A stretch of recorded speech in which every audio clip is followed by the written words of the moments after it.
Hello दोस्तों। Last video में हमने शॉर्ट रन कॉस्ट फंक्शन के बारे में पढ़ा था। आज इस वीडियो में हम लॉन्ग रन कॉस्ट फंक्शन के बारे में पढ़ेंगे। दोस्तों, शॉर्ट रन वो टाइम है जिसमें सारे फैक्टर्स ऑफ प्रोडक्शन चेंज नहीं कर सकते हम, कुछ फैक्टर्स ऑफ प्रोडक्शन कांस्टेंट रहते हैं, जैसे कि कैपिटल। लॉन्ग रन में सारे फैक्टर्स ऑफ प्रोडक्शन को हम चेंज कर सकते हैं, सारे हमारे हाथ में होते हैं, हम उसको चेंज कर सकते हैं। लॉन्ग रन को हम प्लानिंग होराइजन भी कहते हैं। आज हम लॉन्ग रन में देखते हैं कि कॉस्ट कैसे बिहेव करती है। दोस्तों, कुछ भी नहीं है इसमें। लॉन्ग रन जो बनता है ना, सारे शॉर्ट रन एवरेज कॉस्ट का उससे बनता है। तो शॉर्ट रन में क्या होता है, एक ही प्लांट होता है जिस पे काम करना होता है। लॉन्ग रन में ऐसे काफ़ी सारे प्लांट हम बिल्ड कर सकते हैं। तो एक फर्म के पास इतना टाइम होता है कि वो एक से ज़्यादा प्लांट बना पाए, बिल्ड कर पाए, एक्वायर कर पाए। तो दो तीन हम एग्जाम्पल के लिए यहाँ पे समझने के लिए तीन short run average cost curve लेंगे। आप ऐसा समझो कि ये जो पहला short run average cost curve है, ये पहला प्लांट है, प्लांट वन। ये प्लांट टू है और ये प्लांट थ्री है। तो पहले तो फर्म इस प्लांट पे ऑपरेट करेगी, फिर जैसे जैसे उसका आउटपुट बढ़ना चालू हो जाएगा, फर्म को लगेगा अब और प्रोड्यूस करना है, तो फर्म क्या करेगी, एक नया प्लांट भी अब वो बिल्ड कर सकती है। अब वो लेबर भी बढ़ा सकती है, प्लांट भी एक्वायर कर सकती है, वो सब कुछ कर सकती है। वो लॉन्ग रन में ऑपरेट कर रही है। तो पहले तो वो एक प्लांट से शुरू करेगी, फिर धीरे धीरे उसको आउटपुट बढ़ाना होगा, तो अब वो क्या करेगी, अब वो सेकंड प्लांट भी बिल्ड कर देगी, एक्वायर करेगी और उस पर प्रोडक्शन करना चालू करेगी। तो हम उसमें देखते हैं कि कॉस्ट कैसे बिहेव करती है। देखो, जब फर्म को मान लो ये इतना आउटपुट प्रोड्यूस करना है, फर्म को मान लो ये इतना आउटपुट प्रोड्यूस करना है,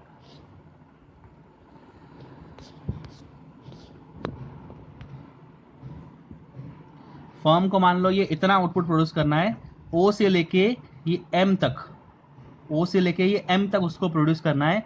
तो वो क्या करेगी, वो प्लांट वन पे ही ऑपरेट करेगी, उस पे ही वो प्रोडक्शन करेगी। क्यों ऐसा करेगी वो, क्योंकि प्लांट वन में ऑपरेट करने से क्या होगा, उसकी कॉस्ट रहेगी मिनिमम। वो प्लांट टू पे ऑपरेट नहीं करेगी, क्योंकि प्लांट टू पे ऑपरेट करने से क्या हो जाएगी, उसकी कॉस्ट बढ़ जाएगी। तो सेम आउटपुट जब हमको लोअर कॉस्ट पे मिल रहा है, तो हम उसी प्लांट में कवर करेगी वो फर्म।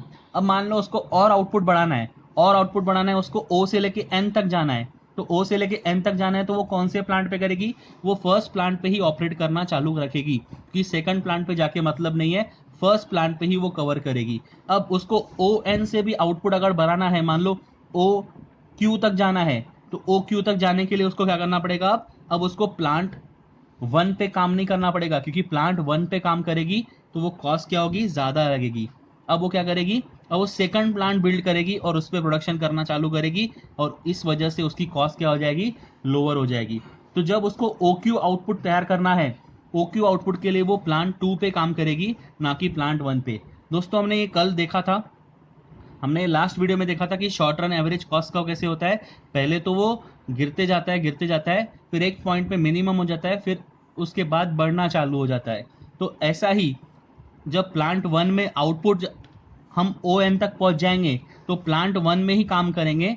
उससे ज़्यादा हमको आउटपुट चाहिए, तो फिर हम प्लांट वन पे काम करके फ़ायदा नहीं है, क्योंकि प्लांट वन में काम करने से अब कॉस्ट बढ़ना शुरू हो जाएगी। तो इसलिए फर्म क्या करेगी, एक नया प्लांट बिल्ड करके उस पर ऑपरेट करना शुरू कर देगी, और ओ क्यू का जो आउटपुट उसको चाहिए, वो प्लांट सेकंड पे काम करना शुरू करेगी, जिससे कि उसकी कॉस्ट कम हो जाए। ऐसे ही जब उसको आउटपुट और बढ़ाना है, मान लो ओपी तक जाना है, तो ओपी तक जाने के लिए वो प्लांट टू का ही इस्तेमाल करेगी। ऐसे धीरे धीरे करके क्या करने वाली है, वो प्लांट शिफ्ट करने वाली है।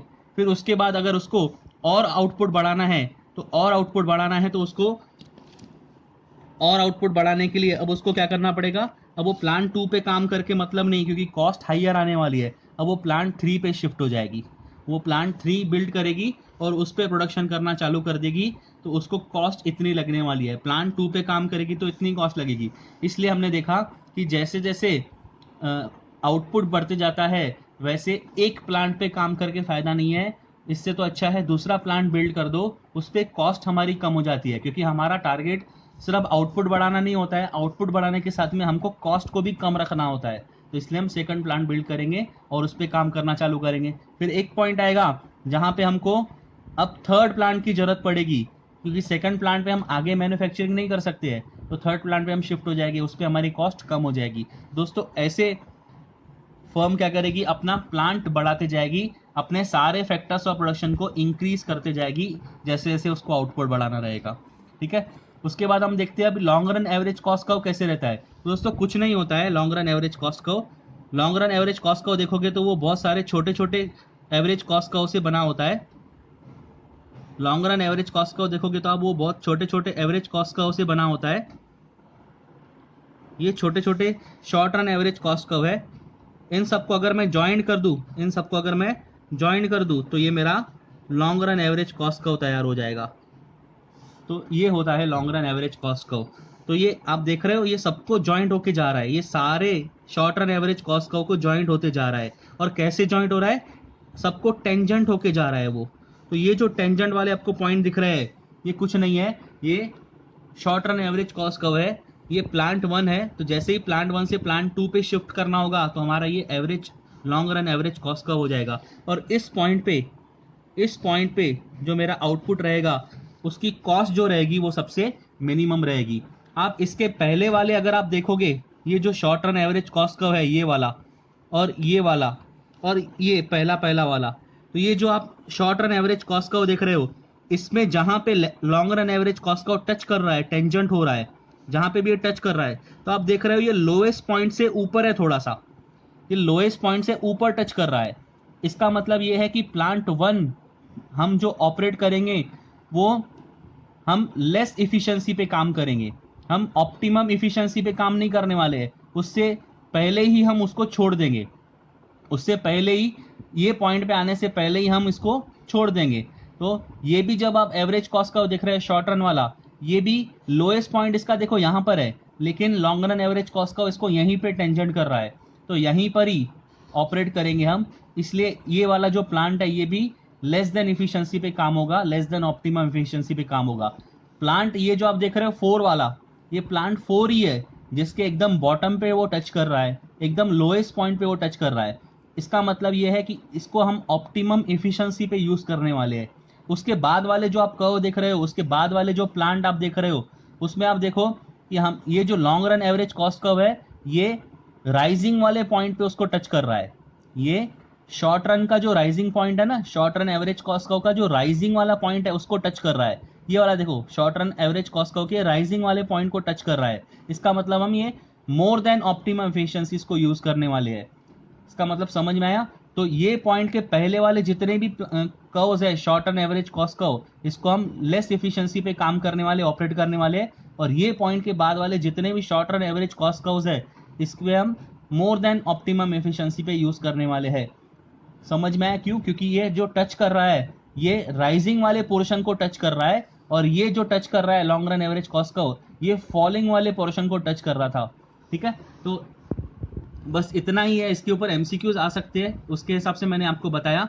तो ये वाला पॉइंट रहेगा जिसपे हमारी कॉस्ट जो रहेगी वो सबसे लीस्ट पॉसिबल कॉस्ट रहेगी, इससे कम कॉस्ट हमारी हो नहीं सकती, लीस्ट पॉसिबल कॉस्ट।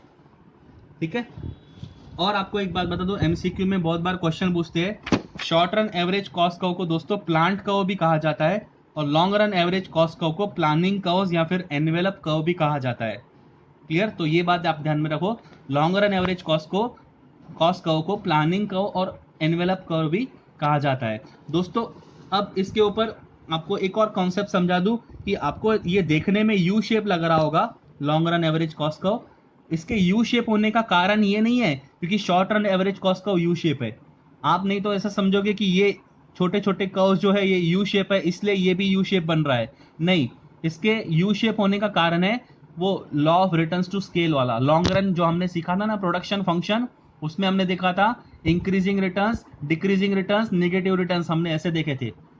तो वो वाले जो कॉन्सेप्ट है इंक्रीजिंग, कांस्टेंट और नेगेटिव रिटर्न्स जो हमने देखा था, उसका अगर आप ग्राफ बनाओगे तो उसका ग्राफ यू शेप आता है, लेकिन वो रिवर्स यू शेप होता है।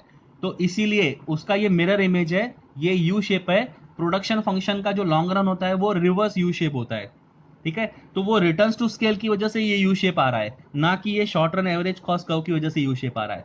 तो इतना बात आपने ध्यान में रखना।